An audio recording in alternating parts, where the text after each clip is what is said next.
welcome back to the shop. It's another day of working on the 67 Camaro, and I wish I could work on it during the week. Well, actually I can work on it during the week, but after working all day, I get off work at 6 o'clock. It's very cold in the garage, so even though it's insulated, I don't keep the heat on when I'm not working in here. So it's kind of cold, and to get it up to temperature, it takes an hour or two of keeping the heat on, and then 8 o'clock at night, or I guess it would be 8:30 before I could actually work on the car. It's just like, nah. Let's work on it on the weekend. I'll put extra time in on the weekend. So that'll probably change in the summertime. Summertime, when it's a little warmer, I'll be able to just come out here every night and tinker away at it and just chip away at it for an hour or two or 5, whatever. But anyways, it is a Saturday, and I have all day to work on the car. So since the last time you saw a video, I have installed a ventilation system in the garage because my wife, my dear wife, who loves me so much, and I love her so much, she insisted that I have a ventilation system because she knows how much welding I'm doing out here, and she's she's gone on Google and she's seen that breathing welding gases continuously can cause dementia, and I already have a shitty memory, so she doesn't want that to get any worse. So I've installed a ventilation system. So I'll show you what I have. Let's see if I can flip this around. And there it is. It was pretty easy to do. So I started off with this. This is a ventilation booster fan, 6 inches, and it moves a lot of air. You'd be surprised. I can turn that thing on now. It's really quiet, but it really moves a lot of air. So these are flexible. These here, these can go anywhere. I can make them go, in the area that I'm welding. I plan on putting a hook on the end of each one of those so that I can hook it onto where I'm close to welding. But yeah, it was not even expensive. And you'll see right there, I can shut this one off to get extra suction on that one or whatever. And so it's quiet, but you'd be surprised. You'd be surprised how much air that's moving. Like, you can definitely feel it rushing up there. It'd be enough to put out a match or whatever, like there's a lot of airflow there. Oh, you can see how it works. So that's my ventilation system. And I wish I could show you what I listen to for tunes while I'm working on this classic car, but when I got married all those years ago, we did some redecorating, and there was no room for my big pounding Yamaha stereo system. So that's what powers it. Underneath this plastic, this garbage bag, is a Paradigm speaker. There's another one over there. And underneath this bag is my subwoofer. I have a 12-inch sub there, so it makes the garage really thump while I'm working in here. And it's awesome. Listening to classic rock while I'm working on my classic car, I think it just adds to the whole experience. It's wonderful. Anyways, okay, so today, now that I've got my quarter panels welded on, today we're gonna work on this. This is my tail light panel, and it is in bad shape. Like, I've already cut out this part here because it was just in my way, but it's in really rough shape. So I bolted the factory trunk lid on here to make sure that the lines are all really good. And so what I'm gonna do now is cut out that panel and weld in that panel. So follow along.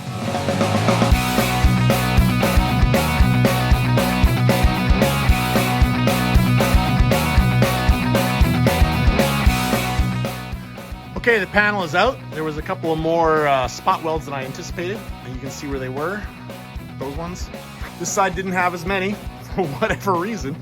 This side had half as many as the other side, but oh well, such was the manufacturing tolerances back in the day before I was born. But anyways, now I got to figure out the fitment of the new panel.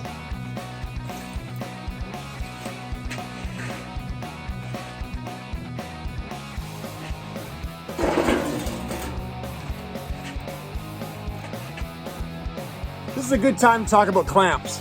If you're doing a project like this, you can't have too many clamps. This kind of clamp, this is really good for this kind of stuff, where I'm trying to keep this where I'm trying to keep this clamp together over here.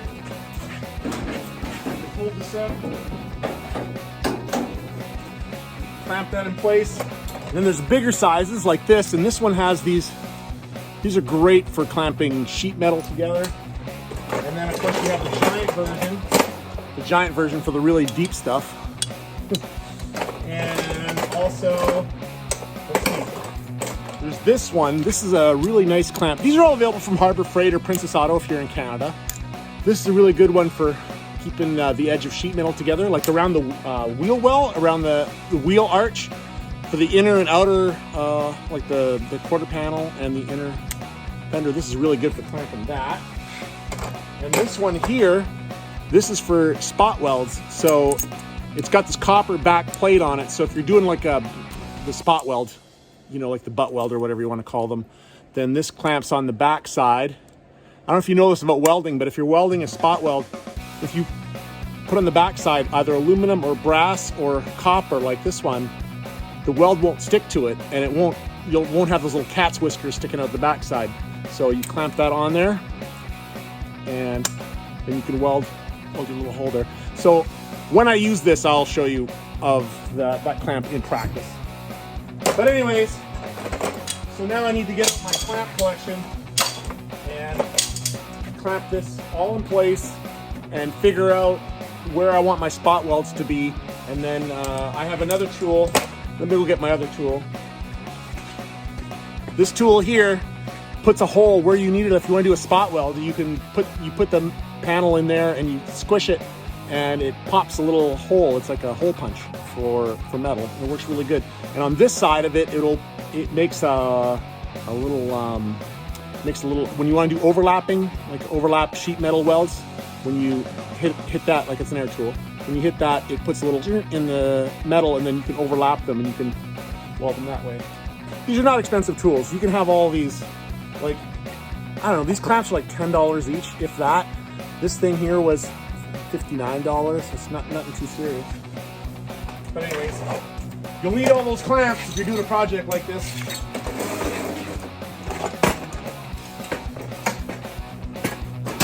And of course, I can never be without my headlamp. This is a Milwaukee. It's a rechargeable. Since it's tool time with Mark, this hat here is actually a hard hat. It has a plastic inner shell. These are commonly available, like I say, Harbor Freight, Princess Auto. Not expensive, $19 for this. And what it does is when you put this headlamp on there, if you're planning on working on your car for 5-6 hours, this headlamp will eventually give you a headache from being clamped on your head. But if you have that hard plastic shell, then it doesn't give you headaches and you can have it on for hours. And this light, it's a rechargeable. I recommend that you get a rechargeable one. If you get the one with batteries, you're gonna be replacing AAAs every few hours, which is ridiculous. So this one here was not expensive. The entire lamp assembly was $60. Now, I'm in Canada, so it's probably more money here than if you got it in the States. But it's rechargeable. It's got a lithium battery, or removable lithium battery in it. And it has different levels. So that's, you can see, it has different brightnesses, and it's just one button on and off. And I'll tell you, for a guy who's 52 like me, it makes a huge difference for being able to see the work that I'm doing.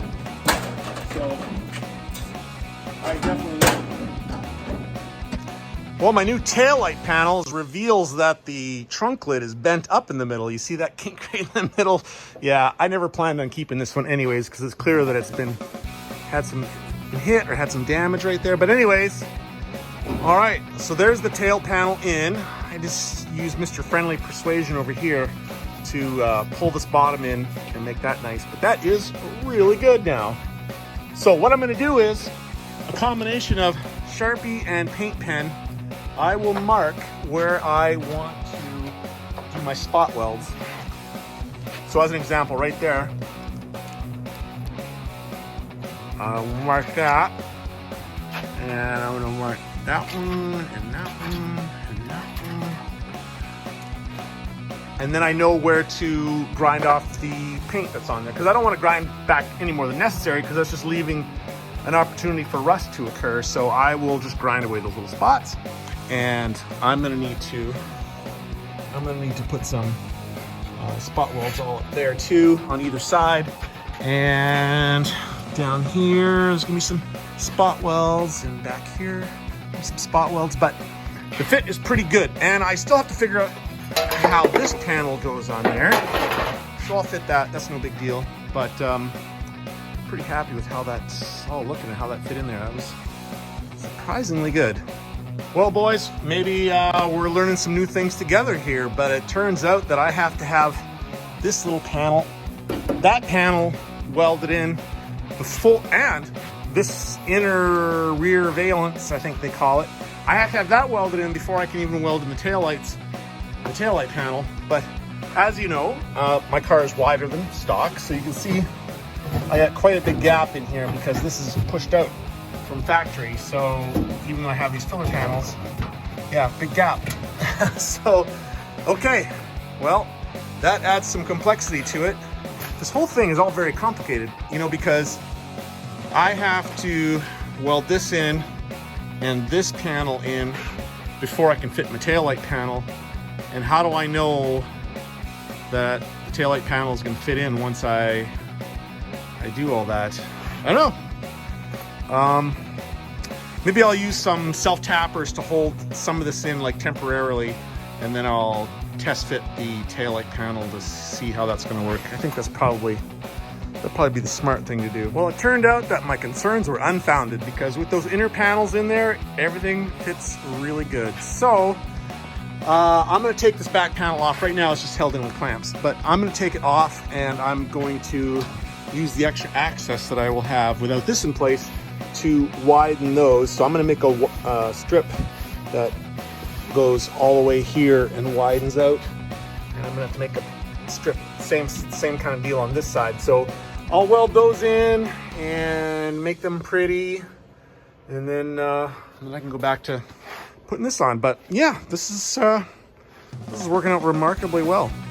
Okay, I showed you in the last clip how I needed to have these pieces in here, and then I need to make a little extension on them. Well, I want it to look good. I know this is all going to be hidden in the end. Nobody's ever going to see it, but I'm going to know it's there. So what I decided to do was, well, I'll show you on this side. Okay, so this is the piece that goes down here like that. And it's not wide enough to go all the way out to the new wider quarter panel. So instead of adding a strip here that would taper down to next to nothing, I decided to trim it all the way back. So you can see I still have this piece here. See, it still goes up to there. And here I've got the hole punch here. So I'll spot weld it all along here. And I don't know if you can see it on camera. There's a little lip here. And what I can do after I spot welded this all in place and ground that smooth, I'll just make one continuous panel that goes all the way out here, all the way back. So I'll probably use CAD, that's cardboard aided design, to come up with something there. And this side, I think I'm gonna wait until I have that outer fender well, outer part of the tub in before I do that, because then I can get it nice and I can get all this right up to there, all nice all along. So that's what I'm gonna do. It's gonna look way better that way, and it's the right way to do it. Okay, it's more tool time with Mark, but sometimes when I'm welding in a shady area, the lighting's just not very good, right? So what I did was I got this Milwaukee rechargeable LED light, and it's meant for a hard hat, but I adapted it to my helmet. So it's magnetic, right? So there's a magnet, and it just clicks on there, and I can light up any old area that I'm welding. And it's really helped a lot for when I'm in, like, working underneath the car or inside a quarter panel or whatever. It's really awesome. And of course I can aim it wherever I want. So there you go. So here's an example of the hole punch that you can get almost anywhere. So it just goes over there, like, here's a panel that I want to do. And just like that. Well, it'd be easier if I did it this way.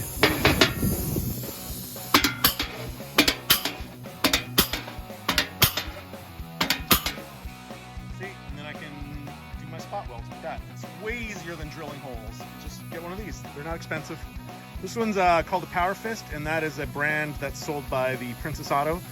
I don't know what Harbor Freight calls theirs, but I'm sure they have something like that. And they come in different sizes. If I were you, I would get the bigger size. I can't remember what the size actually is. It's a 3/8 maybe. I don't remember, but they come in 2 different sizes. This is the bigger one. I also have the smaller one, and that's how that works. So I said I was going to use CAD or cardboard aided design for this stuff, and so this is how I took this piece of cardboard and I cut it out so that it fits in here nice and tight all the way. And now I just need to transfer that to sheet metal, and then I can weld that in there, and the same thing goes to the other side. And yeah, that'll be all sealed up there in the trunk. And now that I've cut it out of steel, it just fits in there like that. Look at that. Oh, like a glove. Well, finally, after 14 hours, the taillight panel is welded on. Pretty happy with how it fits. I was looking at a lot of pictures of cars online, and the relationship of this panel to this panel and this gap, it's all over the place. Some people's cars, this is sunk in a little bit, and others it's more or less flush. I've even seen them up a little bit, but some people fill that in. We haven't decided yet what we're going to do with it, but well, there it is. Fits real nice, and we're happy with that. Yeah, you'll see that I filled in the backup lights. We decided we didn't want backup lights, so I guess I could have bought a panel without those cutouts, but this one was already bought, and welding in patches really isn't that big a deal. Okay, one more thing before I go is that I keep fairly detailed records of how many hours I spend on everything. So on this whole panel, I spent 14 hours of fitting and welding it. And so if there's any other parts that I have done that you would like to know, just ask me in the comments, and I will gladly tell you. I'll look up how many hours I spent on whatever and let you know. All right, so like and subscribe. It helps others find this channel. Thank you.